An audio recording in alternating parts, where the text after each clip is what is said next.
Diatomaceous earth. That's the powder.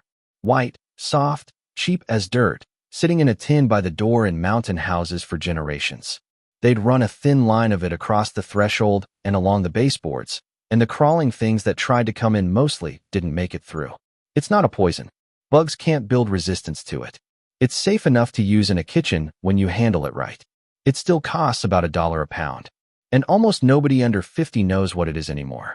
So let me tell you what the powder is, why it works, exactly how to use it, and the one safety mistake you have to avoid before you ever open the tin. The name sounds like something out of a chemistry lab, but it's the opposite of synthetic. It's about as natural as a thing can get. Millions of years ago, microscopic algae called diatoms lived in ancient lakes and seas all over the world.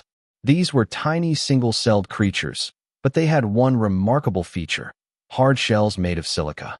Silica is basically glass.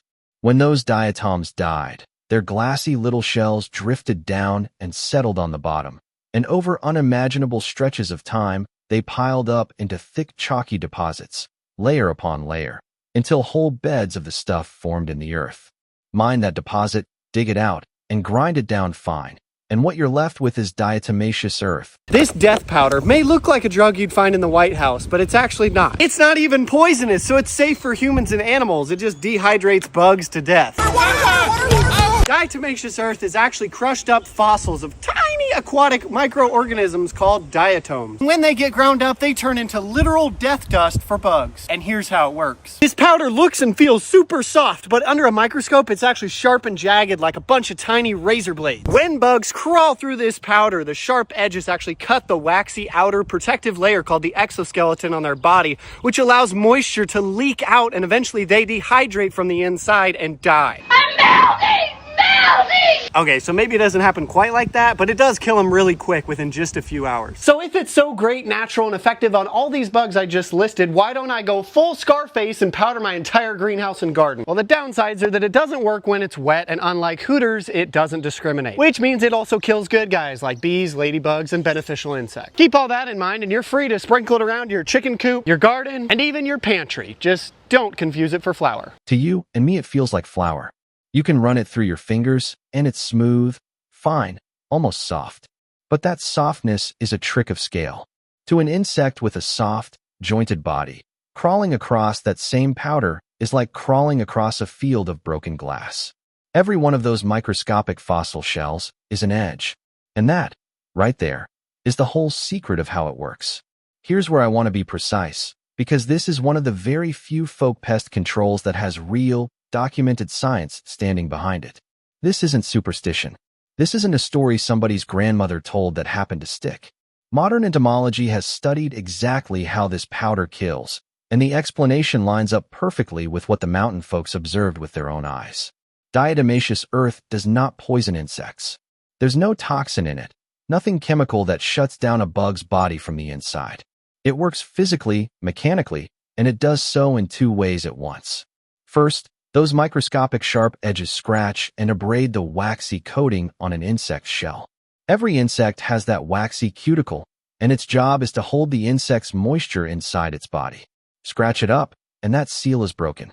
Second, the powder absorbs oils and moisture directly out of the insect, pulling the water right out of it. Between the scratching and the drying, the insect loses its moisture and dies of dehydration. It dries out, plain and simple. This matters for a couple of reasons that make this powder special. Because the killing is physical and not chemical, bugs cannot build up resistance to it the way they do to sprays. This is a real problem with modern pesticides. Spray a chemical year after year, and the surviving insects breed, and eventually you get a population that shrugs the chemical off. But you can't evolve your way out of being scratched and dried. There's no biological defense against having your shell physically cut open. A roach today is just as vulnerable to it as a roach a million years ago. And because it's nothing more than ground-up rock, the food-grade version is safe enough to use in kitchens and around pets when it's handled sensibly. The mountain families didn't know one word about exoskeletons and waxy cuticles and dehydration. They didn't need to. They just knew that the white powder from the feed store stopped the ants, stopped the roaches, killed the fleas, and dealt with bedbugs. They were right about every bit of it. And all that modern science did was come along later and confirm precisely why. Now the honest part, because this isn't the kind of thing where I'm going to oversell you something. Diatomaceous earth genuinely works on a specific list of pests, and it's worth knowing that list. Ants, cockroaches, fleas, bedbugs, silverfish, and a whole range of other crawling, soft-jointed insects. The research on these is solid and consistent. A line drawn across a doorway, a dusting along the baseboards, a layer pressed into the cracks where roaches travel at night, all of that does real, measurable work against those bugs. This is not folklore. This is a tool that earns its place. This is the most common question I get asked. Why does diatomaceous earth work so well to keep the ants away? First of all, diatomaceous earth is made up of fossils. It's completely natural, and it's been around for millions of years. The way that it works is that it's abrasive. It's a powder that's very fine, almost like talcum powder. And the idea is that if you sprinkle it around your home, the ants will crawl over it and it will basically grind their exoskeleton to dust, causing them to dehydrate and die. Now, there are some people who say that you should unuse diatomaceous earth because it's harmful to humans. It's not true. The reason why it's safe is because it's made up of minerals that are naturally occurring in our environment. We actually consume these minerals when we eat food, so don't be afraid to use diatomaceous earth. It's a great way to keep the ants away. But here's what the lazy videos won't tell you. The ones that just want you to think it's magic. It only works while it's dry. That's the first and biggest limit. The moment that powder gets damp, it clumps together and the edges stop cutting. So if you put it down outdoors and it rains, it's finished. You reapply. There's no way around that. It also works slowly. This is not a spray that drops a roach the instant it touches it.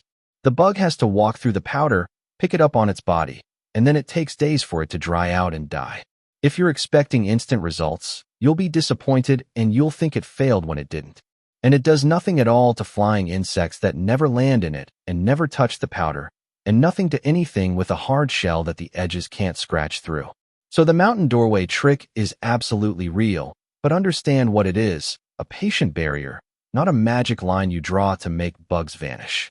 If this is the kind of mountain knowledge you want more of, our free Appalachian Almanac goes out every Sunday.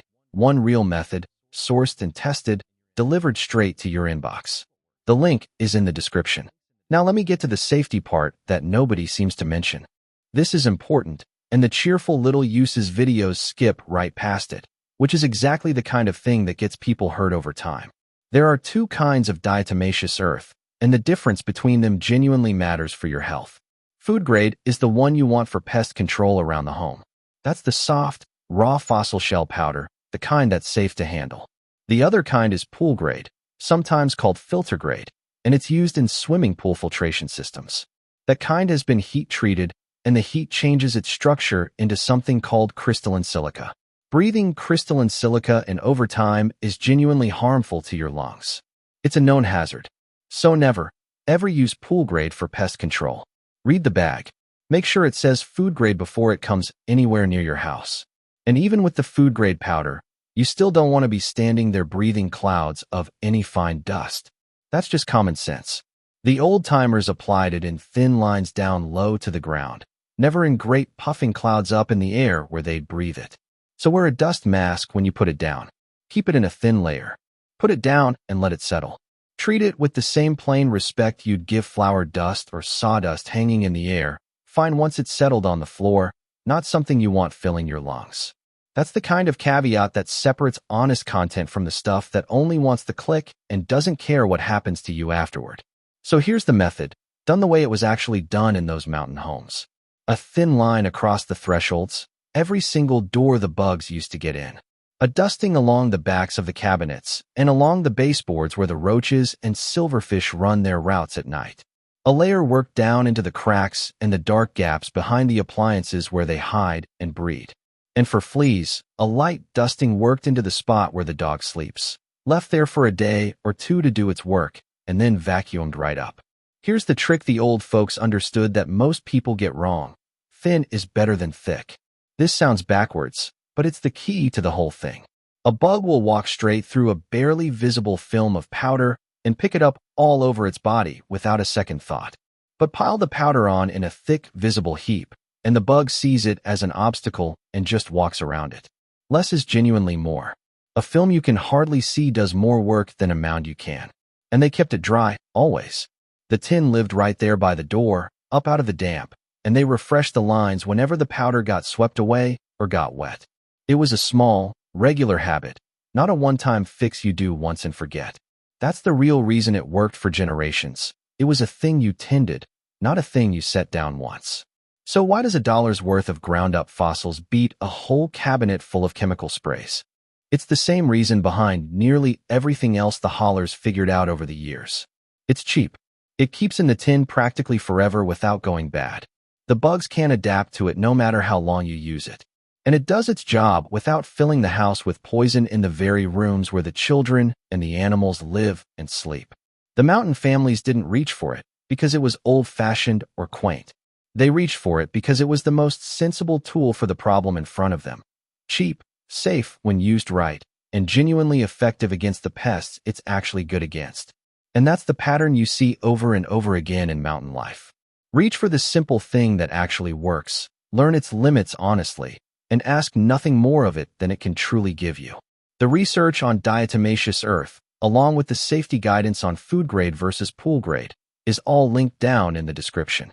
And if you want every one of these methods gathered in one place, the Appalachian Way Field Guide has 47 of them, each with the original sources standing behind it. The links below. Real methods, real sources, real history. That's the Appalachian Way. We'll see you Monday.